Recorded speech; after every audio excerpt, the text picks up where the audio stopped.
Hello friends, आज हम पढ़ने वाले एक्सरसाइज 3.1। हमारा फर्स्ट एक्सरसाइज है। Aftab tales his daughter 7 years ago I was 7 times as old as you were then. Also 3 years from now I shall be 3 times as old as you will be. अब क्या बोल रहे हैं आफ्ताब, क्या बोल रहे हैं अपनी बेटी को, 7 साल पहले मैं तुमसे 7 साल छोटा था जब तुम 7 साल मैंने जितने भी ईयर्स की थी। अब बोल रहे हैं हाँ 3 साल बाद, अब से 3 साल बाद मैं तुमसे 3 साल बड़ा हो जाऊंगा जितना तुम तब होगी। ठीक है, तो अगर हम कंडीशन लेते हैं, हम यहाँ पर लेते हैं अर्लियर लेके हम चलते हैं। तो अगर मैं आफ्ताब की let Aftab age equals to, अब अर्लियर मतलब पहले 7 years ago वाला, तो आफ्ताब की एज हो जाएगी x-7। ठीक है, लेट हर डॉटर्स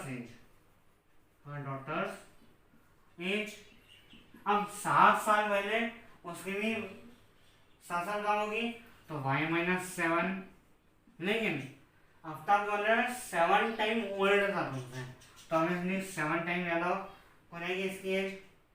तो x-7 दो 7 years ago I was, is was वर आता है तो इक्वल टू आ जाएगा was 7 times as old as you were then, तब मतलब y-7 यहाँ गया। अब लिखते हैं इसको x-7 equal to 7y-49। Okay, तो x-7y equals to -49 plus 7, x-7y equals to -42, x-7y plus 42 equal to 0। यहाँ गया हमारी फर्स्ट इक्वेशन। अब इसको हम सेकेंड इक्वेशन में बदलते हैं, देखते हैं क्या होता है। अब लिखेंगे यहाँ पर अर्लियर, लिखेंगे आफ्टर वर्ड्स बाद में क्या होता है। 3 years from now I shall, will is was were will shall में इक्वल टू आ जाएगा। तो 3 years from now मतलब उसकी अब 3 years from now हो जाएगी, तो x+3 मतलब अभी एज उसकी क्या है ना, इसको मैं डाके में लिख देता हूँ। लेट आफ्ताब्स प्रेजेंट एज हम मान लेंगे x। ठीक है, और let her daughter's present age, अभी x और y है मतलब प्रेजेंट एज। अब आफ्ताब की प्रेजेंट एज मतलब x, अब क्या हो रहा है 3 years from now, क्या हो रहा है 3 years from now x+3 हो जाएगा। 3 years from now मतलब x+3 I shall be equal to 3 times as old as you will be, ना 3 साल बाद एज y+3 हो जाएगी उसकी, जो भी होगी उसकी। अब x+3 equals to 3y+9, x+3 equals to 3y+9, x-3y equals to 9-3, x-3y-6 equal to 0। तो अब बताओ इसमें कौन कौन सी वाली इक्वेशन निकालनी है। इक्वेशन नंबर 1 ये है हमारी, और इक्वेशन नंबर 2 ये है हमारी। ये दो इक्वेशंस हमने निकाल लिया, और इसको हमें ग्राफिकली रिप्रेजेंट करना है। तो ये याद कर लेते हैं x-7 plus 42 first equation, second equation x-3y-6। फिर हमें सो क्वेश्चन नंबर 1 का हमने निकालने का इक्वेशन। अब आगे हम करेंगे इसमें वैल्यू डालेंगे और ग्राफिकली सॉल्व करेंगे। मान लो हम ऑलरेडी हम जैसे रखते हैं x0 y0, हमने एक्स्ट्रा को लिया है, देखते हैं क्यों लिया हमने। अगर मैंने अपने एक्स की वैल्यू 0 डाल दी तो आ जाएगा -7 इक्वल्स टू -42, ठीक है, माइनस माइनस कैंसिल हो जाएगा, तो y इक्वल्स टू 42/7, 7 6 42, तो y की वैल्यू हो गई 6, ठीक है। अब अगर मैं y की वैल्यू 0 रख देता हूँ तो यहाँ आ जाएगा x प्लस 42 इक्वल टू 0, तो x इक्वल्स टू -42, ओके। वैसे ये माइनस में जा सकती है, इसलिए हम कंसिडर कर लेते हैं क्योंकि क्वेश्चन आ रही है ऐसी। अब आगे करेंगे हम मान लो y की वैल्यू 1 रख देते हैं, सपोज करते हैं y की वैल्यू 1 है, तो x -7 plus 42 equal to 0, x plus 42 minus 7 is 7 7 49, 7 6 42, 7 5 35, okay. x plus 35 equal to 0, x equals to -35, okay. 1 का है -35, और ऐसा कर रहे हैं कि हम आते जाएगा माइनस में ही आएगा जब तक x की वैल्यू 5 नहीं आ जाती है। अगर x की वैल्यू हम 7 सॉरी y की वैल्यू अगर हम 7 रखते हैं तब क्या आ सकता है, x -49 plus 42 equal to 0, x -7 equal to 0, x equal to 7। अगर x की वैल्यू हम 7 रखते हैं तब आगे, ठीक है। तो चलो हम इतना ही लेते सर, 1 का आ रहा है -35, ओके, -1 का सॉरी 1 का आ रहा है 35, मैं समझ रहा हूँ ऑप्शन ये भी है तो -35 आ रहा है, क्या हम माइनस में एक जगह -1 लेके देखते हैं तो क्या होगा, 7 प्लस 42 अगेन माइनस में, अगर माइनस की जरूरत नहीं है, ठीक है। आगे क्वेश्चन देखते हैं हम, x -3y -6 इक्वल टू 0, और again same x0 and y0, और x0 होता है तो ये आ जाएगा क्या आ जाएगा, -3y -6, -3y equal to 6, y equals to -2, okay. अब अगर यहाँ पर y 0 है तो y अगर हमारा 0 आता तो क्या होगा, x -6 equal to 0, x equal to 6 आ जाएगा, ओके, अगेन करेक्ट है। अगर मैं y की वैल्यू 1 रख देता हूँ तो x -3 -6 equal to 0, x -9 equal to 0, x equal to 9, ऐसा आ जाए। तो ये हमारा एक क्वेश्चन आ चुका है। तो हम और देखते हैं आगे इसके आगे हम क्या कर, ठीक है। तो 1 रखा तो 9 आ रही है, 1 रखा तो 9 आ रही है, दोनों को हम सेम ले लेते हैं, 0 0 एंड 1, 0 0 एंड 1, ओके। अब हम इसको प्लॉट करते हैं with the help of pen. x अगर 0 है तो y 6 है, x अगर 0 है तो y है हमारा 6, ये हमारा आ गया a 0,6। अगर x सॉरी y अगर 0 है तो x है -42, सो यहाँ हम आएगा हमारा, तो b है हमारा -42,0। तो हमें ये आप ग्राफ में लिखना, जब आप ये स्क्वायर लेते हैं ना उसमें 10 ऐसा और ऐसे ऐसे 10 होते हैं, तो उसमें 42 लिखना आ जाएगा आपका आंसर। अब मेरा हेल्प स्केल अप करना है उसको भी सॉल्व, ऐसा नहीं कि सिर्फ पेंसिल से निकाल दिया। अब y अगर 1 है तो x है -35, तो 35 समथिंग यहाँ आएगा और ये हमारा इक्वेशन, तो c आ गया हमारे -35,1, ठीक है। अब अगर इक्वेशन में अच्छा इसको हम ज्वाइन कर लेते पहले, ब्लू पेन,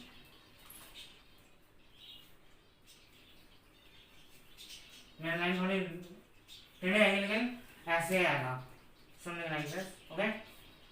अब हम आगे बढ़ते हैं, x अगर 0 है तो y है -2, x अगर 0 है तो y है -2, तो ये आ गया हमारा d, क्या हमारा 0, -2। अब x अगर 6 है तो y है 0। ओके, तो यहाँ e 6, 0 x फॉर्म के फॉर्म में लिखेंगे हमेशा। और x अगर 9 है तो y है 1। ओके, यहाँ पर है f है हमारा 9, 1। ओके, इसको हम ज्वाइन करते हैं कुछ इस तरह से हम करेंगे, इसको वैसे करेंगे इस तरह से। इसे आप कर लो तो आप देख सकते हो कि क्या ये एक जगह में इंटरसेक्ट करेंगे। आगे हम इसको ऐसे ले डॉट डॉट डॉट डॉट करके देखो कैसे मैं ले आता हूँ और उसका ले आता हूँ। क्या कहीं ना कहीं वो इंटरसेक्ट करेंगे, तो हमारे इस हिसाब से ये जो लाइंस है वो इंटरसेक्टिंग लाइंस आ रही है। मैं इसमें डाल दूँ तो हम लिखेंगे these lines are, और just you can show this, these are intersecting lines। Example number जो हमने एग्जाम्पल 1 किया था और 2 किया था, दोनों सिमिलर है विथ क्वेश्चन नंबर 2 and 3। अगर कोई आपको डाउट आता है, उसमें आपके आंसर्स नहीं आते हैं, तो आप मेरे को कमेंट कर सकते हो। मैं आपके लिए उसका आंसर में उसके लिए एक अलग से वीडियो बना लूँगा। तब तक के लिए बाय। और अब हम करेंगे एग्जाम्पल्स फॉर एक्सरसाइज 3.2। जैसे आप जानते हो कि हम pair of linear equation in 2 variables पढ़ रहे हैं, तो उसका जनरल फॉर्म क्या था, ध्यान करो आप। हमारा जनरल फॉर्म था a1b a1x plus b1y plus c1 equal to 0 और a2x plus b2y plus c2 equal to 0। अब अभी तक हम क्या कर रहे थे कि कोई भी जो लाइन है उससे एक्स और वाई की वैल्यू निकाल रहे थे और ग्राफिकल बना रहे थे, उसको देख रहे थे कि भाई हमारा जो इक्वेशंस है दोनों क्या है, जो लाइंस हमारे पास है वो कोइंसिडेंट है, मतलब एक के ऊपर ओवरलैप हो रही है, इंटरसेक्टिंग है या पैरेलल है। अब एक फॉर्म है हमारे पास जिसको हम देख कर ही बता सकते हैं भाई कि कौन कौन सी लाइंस हो सकती है। अब अगर हमारे पास इंटरसेक्टिंग लाइंस, अगर हम बोले कि फाइंड आउट करी लाइंस कौन सी है, तो मैं क्या जस्ट सिंपली वही करूँगा कि इफ फर्स्ट कंडीशन है if a1 by a2 is not equal to b1 by b2। अगर ये दोनों अनइक्वल आते हैं तो जो हमारी लाइंस है वो हो जाएंगी इंटरसेक्टिंग लाइंस। कौन सी लाइंस हो जाएगी, इंटरसेक्टिंग लाइंस। अब सेकेंड ये हो सकता है अगर if a1 by a2 is equal to b1 by b2 is also equal to c1 by c2। अगर तीनों इक्वल होते हैं तो हमारे पास आएंगी, अब बताओ हमारे पास कौन सी आएगी, आएगी कोइंसिडेंट लाइन। कौन सी आएंगी, कोइंसिडेंट लाइंस। अब थर्ड पार्ट है if a1 by a2 is equal to b1 by b2 but not equal to c1 by c2। अगर a1 by a2 b1 by b2 से इक्वल है लेकिन c1 by c2 से equal नहीं है, तो हमारी लाइन्स हो जाएंगी कौन सी होगी, पैरेलल लाइन्स होगी। ये लास्ट है हमारा, ये हो जाएंगी पैरेलल लाइन्स। अब यहाँ पर आएगा ओनली वन सॉल्यूशन, क्या बोल सकते हैं, यूनिक सॉल्यूशन। हमने देखा इंटरसेक्टिंग लाइंस में कोई ऐसा जा रहा है तो कोई ऐसा जा रहा है, तो एक पॉइंट में मिल रहा है, मतलब हो गया।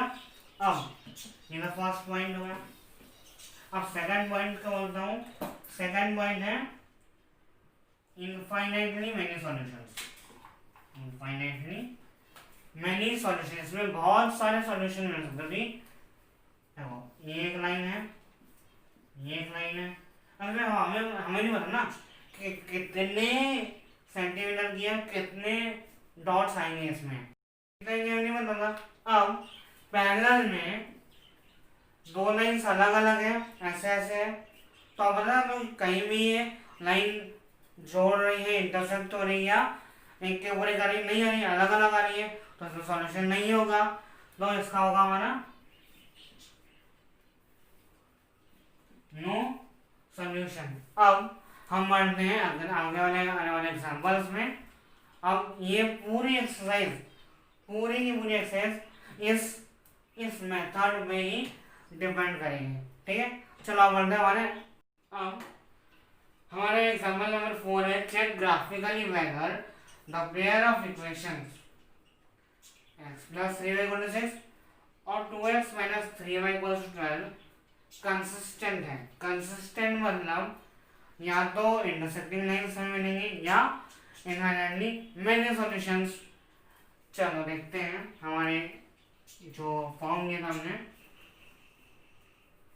a1 by a2 मतलब कोएफिशिएंट्स हम करेंगे बेटा, 1/2 equal to 3y minus 3 equal to 6/12. So it is 1 upon minus 1, it is 1/2. तो ऑब्वियसली अगर इक्वल और अनइक्वल है तो इंटरसेक्टिंग लाइंस ही मिलेंगे हमको। हमने इसकी बात अभी नहीं की थी, तो सबसे पहले हम इसको बता देंगे आप, ठीक है। तो ये अनइक्वल है, मतलब अब हमें ये पता है कि जो लाइंस हमारी इंटरसेक्टिंग लाइंस रहेंगी, तो हम लिखेंगे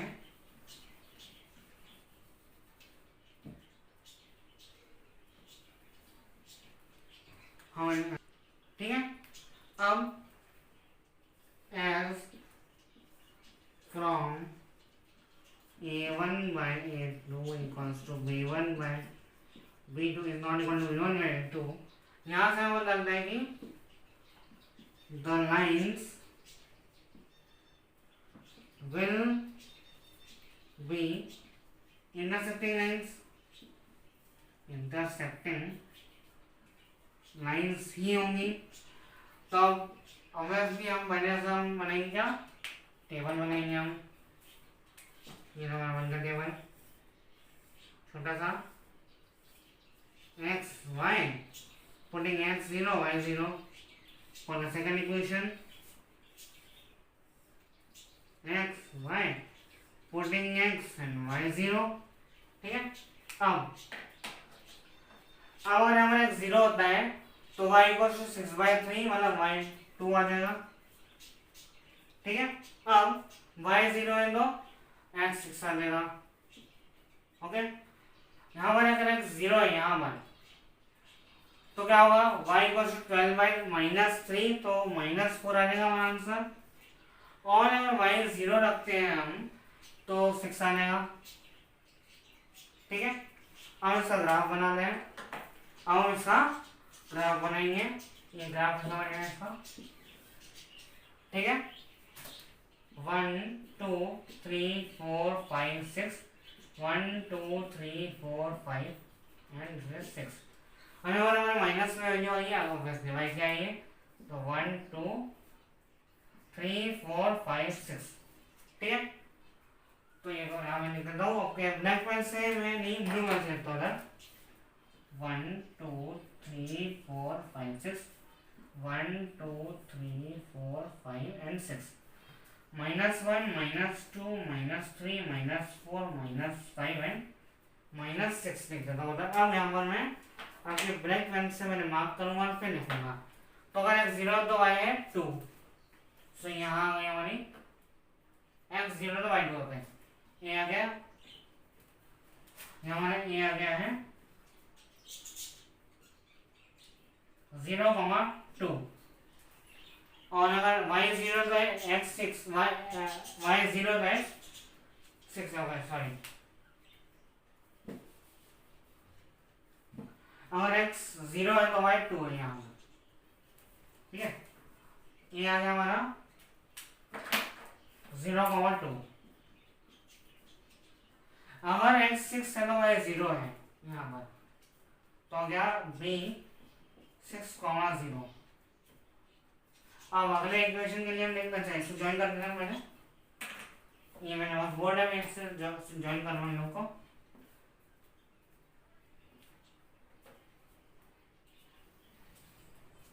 इस तरह से लाइन रहेगी। चलो बोर्ड का दूसरा करेंगे हम।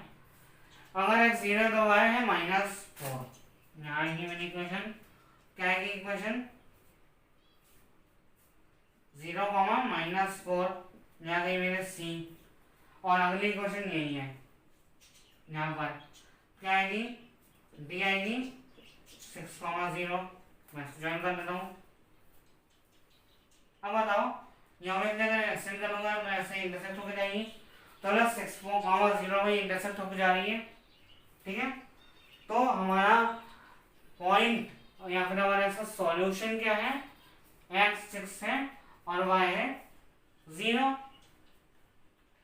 अगर आप देखो, अगर इसमें का इक्वेशन डाल के देखो, तो जो b है 6, 0 दोनों में एप्लीकेबल होता है कि नहीं, देखो x 6 है, y 0 खत्म हो गया, तो x 6 हो गया। यहाँ पर 2 × 6 12 answer.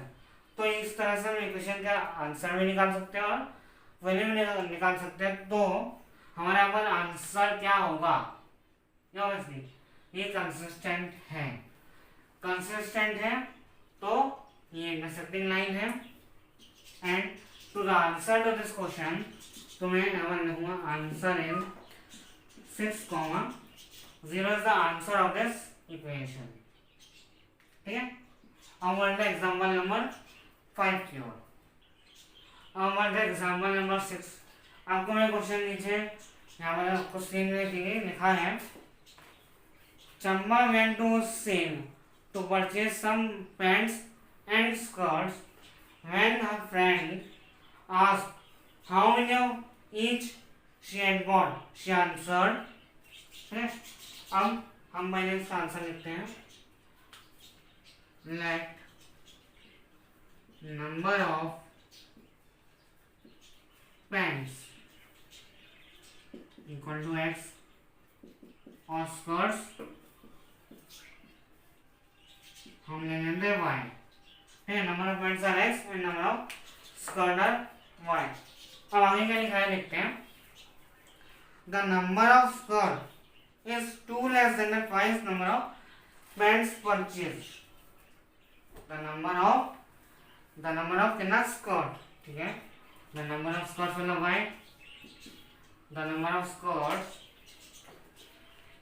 Of skirts is 2 less than the twice of number of pants purchased.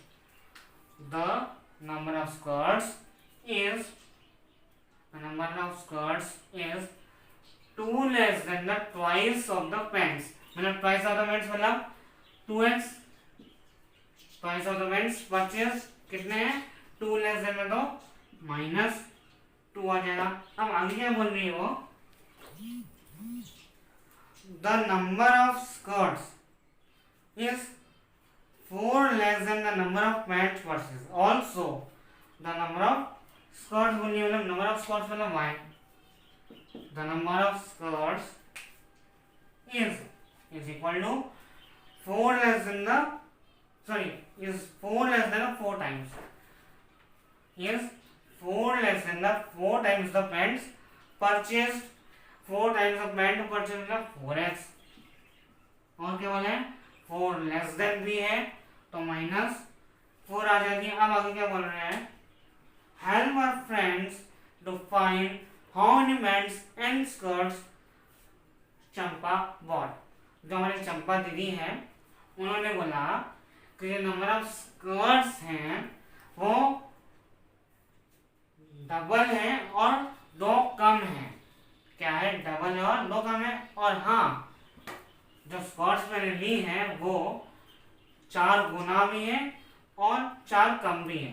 मतलब स्कर्ट जो ली है वो पैंट से 4x - 4 है, और जो स्कर्ट्स ली है उन्होंने वो देखो 2 चीजें बोली उन्होंने।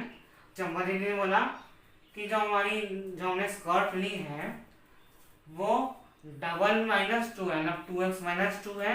और उन्हें ये भी बोला कि जो मैंने स्कर्ट ली है वो पैंट्स के 4x - 4 है। इस तरह से बोला। उनकी फ्रेंड्स बोली दीदी ये तो बताओ कितने लिया। अब ये मैथ से पूछा है कि सुलझा नहीं हो, बोला मैं बना रही हूँ तुम बताओ। तो ठीक है, हम बना दें उनके लिए, हेल्प करते हैं उनकी। उसको हम कैसे लिख सकते हैं, 2x minus y minus 2 equal to 0। ठीक है, तो इक्वेशन क्या आएगी, 2x minus y equal to 2। ठीक है, अब यहाँ देखो, यहाँ भी same 4x minus y equal to 4 आ जाएगा, माइनस 4 इधर चला जाएगा, तो ये हमारी इक्वेशन आ गई। तो हम हमेशा जैसे हम जैसे करते हैं टेबल बना लेंगे, ताकि उनकी दीदी के फ्रेंड्स को ये पता चल जाए कि हाँ दीदी आपने कितना कितना लिया है, कितना निष्कर्ष लिए, कितने पॉइंट्स लिए हैं। ठीक है, फर्स्ट इक्वेशन के लिए हमने x0 y0, सेकंड इक्वेशन के लिए x0 और y0 रख देते हैं हमेशा की तरह। अब हम क्या करेंगे, आंसर निकालेंगे। अगर x0 है इधर तो y की वैल्यू क्या आएगी, -2, और अगर y0 है तो इधर y0 है तो 1। अब यहाँ पर सेकंड इक्वेशन में ये इक्वेशन 1 के लिए ग्राफ है और इक्वेशन नंबर 2 के लिए ग्राफ है। अगर हमारे x0 होता है तो y आएगा -4, अगर x0 तो y आता है, अगर अच्छा अब अगर y0 तो y x आता है 1। ओह ये क्या हो रहा है, चलो देखते हैं ग्राफ बना के इसको। ग्राफ कैसे बनेगा, ठीक है, 1 2 3 4 1 2 3 4 -1 -2 -3 -4। ठीक है, शायद अच्छा ये देखो इसमें लाइंस कौन सी आएंगी देखते हैं। तो हमारे हिसाब से 2/2 -1 -1 एंड इक्वल टू क्या है ये 2/4 2/4 आ रहे हैं। तो बताओ कि ये दोनों इक्वल है, हाँ ऑब्वियसली है, लेकिन नॉट इक्वल टू सी है, सी वाला जीरो तो क्या आएंगे, पैरेलल लाइंस आएंगी इसमें, ऑब्वियसली आनी चाहिए, लेकिन हम ऐसे करेंगे 1 2 पॉइंट्स इक्वल इक्वल आ गए। तो देखते हैं आगे क्या होता है। तो यहाँ पर कुछ थोड़ी सी प्रॉब्लम आ सकती है हमको, तो हम देखते हैं यहाँ पर क्या आया है। पैरेलल फॉर्म नहीं, क्यों, क्योंकि 2 और 4 था, सॉरी तो ये 1/2 आ रहा है, तो हम इसलिए दोनों इक्वल नहीं है, मतलब इंटरसेक्टिंग लाइन से आएंगी। तो मैं इसको इरेज कर देता हूँ, ये हमारा आ गया कि the lines are intersecting lines. तो हम लिख देंगे द लाइंस आर इंटरसेक्टिंग। अब देखो आपकी जो वैल्यूज है आप 1 2 3 4 ले सकते हो, ऐसा कोई जरूरी नहीं है, लेकिन हम जनरल फॉर्म की तरह से इसलिए 0 0 ले रहा हूँ। आप चाहे तो 1 2 3 4 ले सकते हैं, लेकिन जो हमारा जिस पॉइंट में इंटरसेक्ट बना वो आंसर वही आएगा। अब आप देखो जादू कैसे आता है, 1 2 3 4 1 2 3 4 -1 -2 -3 एंड -4। तो अगर x0 है तो -2 आ रहा है, x0 है तो y -2 है, यानी a 0, -2। अगर x0 और y0 तो y x1 है, तो आगे b 1, 0। अगर x0 है तो y है -4, यहाँ पर क्या है c 0, -4, और अगर x1 है तो y 0 है, अगेन यहाँ d है 1, 0। अब मैं लाइन कर लूँ तो ब्लू वाली पेन से भी ऐसा है, क्रॉस करेगा ऐसा, और ये भी इस तरह क्रॉस करेगा समझिए। तो कौन से वर्ड में ले सकते हैं, 1, 0। So for answer to this question, answer कहाँ लिख सकते हैं, 1, 0। The lines are intersecting at 1, 0, तो it has only one solution। तो ये आपका प्रूव हो चुका है। अब हम बढ़ रहे हैं एक्सरसाइज 3.2 की ओर। क्या बोल रहे हैं question, form the pair of linear equation in following problems and find their solutions graphically. ठीक है, इतना बोल रहे हैं। क्या बोल रहा है, 10 स्टूडेंट्स ऑफ क्लास 10, हमारे क्लास में 10 स्टूडेंट्स हैं, उन्होंने they took part in mathematics quiz. In maths quiz में हमने पार्ट लिया. If the number of girls is 4 more than the number of boys, find the number of boys and girls who took part in the quiz. मतलब 10 लोगों ने class 10 के maths की quiz में part लिया. मतलब अगर मैं बॉयज को x और गर्ल्स को y लिखता हूँ तो x plus y equal to 10 हो जाएगा. If the number of girls is 4 more than the number of boys, मतलब नंबर ऑफ बॉयज से कितने जाना है, 4 जाना है, तो x equals to y plus 4 में लिखूंगा इसको ऑब्वियसली. ठीक है, इसका आंसर मेरे को लिखना कैसे लिखूंगा. अब let the number of boys हम y लेते हैं और गर्ल्स लेते हैं x. तो नंबर ऑफ स्टूडेंट्स कितने होंगे, x प्लस वाई को 10 नंबर ऑफ स्टूडेंट्स, क्योंकि फर्स्ट सेंटेंस बोला है कि क्लास 10 के बच्चों ने पार्ट लिया है. इसमें ये नहीं बताया कि कितने बच्चों ने लिया है, बस लिया है. सेकेंड सेंटेंस में बता रहे हैं द नंबर ऑफ गर्ल्स मतलब x, number of girls x is equal to is 4 more than number of boys, तो 4 plus y, find number of boys and girls. अब ये क्या हो जाएगा, x minus y equal to 4. अब देखो मेरा कंडीशन चेक करने की कौन सा आएगा इधर. तो a1 by 2 वाला 1 upon 1 टेस्ट में मिला लो ताकि कोई दिक्कत ना हो. हमेशा आप गलत कर दोगे. ये तो क्वेश्चन आ गई है. अब equals to b1 upon b2 1 upon -1. So दोनों अनइक्वल है, अनइक्वल. सो इंटरसेक्टिंग लाइंस होंगी ऑब्वियसली, लेकिन ये कंसिस्टेंट इक्वेशन होगा. ठीक है. अब हमारा हमेशा के साथ x और y, x0 y0 again same है, x और y 0 0. अब बताओ क्या बोलोगे आप. ओके सेम ग्राफ बनेंगे मुझे. अगर x0 तो y है 10, अगर x0 तो y है 10, y0 है तो x है 10. ओके. अब यहाँ पर अगर x0 है तो y है -4, अगर y 0 है तो x है 4. ठीक है, कहीं ना कहीं ज्वाइन होंगे, देखते हैं इसको. तो x वाला दोनों को मैं 10 लेता हूँ. 1 2 3 4 5 6 7 8 9 10. 1 2 3 4 5 6 7 8 9 and this is 10. 1 2 3 4 5 6 1 2 3 4 5 6. ओके, तो मैं यहाँ पर लिख देता हूँ नंबर्स ब्लैक पेन से. 1 2 3 4 5 6 7 8 9 10. 1 2 3 4 5 6 7 8 9 and 10. -1 -1 -2 -3 -4 -2 -3 -4 -5. ओके. अब अगर x10 है, अगर x10 है, अगर x0 तो 10 है यहाँ पर. सॉरी, इसको मैं ग्रीन में से बना दूँ, ब्लैक से बना नहीं, ग्रीन से बना दूँ. तो क्या आएगा, ये आएगा हमारा 0,10. अगर x10 है तो y0 है. ओके, यहाँ क्या, यहाँ क्या नाम b 10,0. अब अगर x0 तो y -4 है.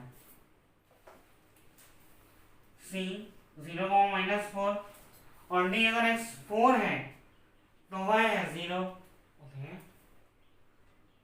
d क्या है 4,0. और लाइन बनाने लगते हैं, कहीं ना कहीं इंटरसेक्ट तो जरूर होगा. देखते क्या होगा. ये ऐसा आया, ठीक है, और यहाँ से निकल गए तो बता सकते हो कि इसका लाइन क्या आएगा। देखो ये समझे 3 के आसपास आएगा, ठीक है, और ये आएगा 7 के आसपास। अब जब करोगे अपने ग्राफ कॉपी में तो इस तरह से कुछ आएगा। तो अब आप बताओ कि हमारा जो इंटरसेक्टिंग लाइन्स है वो इंटरसेक्ट कहाँ करेगा, ऑन द पॉइंट ई। तो हमारा क्या आएगा, ई पॉइंट क्या है, देखो एक्स 7 है और बॉय और वाई एक्सिस क्या देगा अभी 3। So the answer of this question पहली बार हम लिखेंगे these are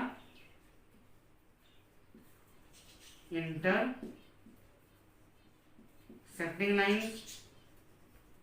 So girls equals to and boys equal to, girls कितनी इधर एक्स क्या है 7, जो हमने गर्ल्स लिया था 7 और बॉयज कितना है 3।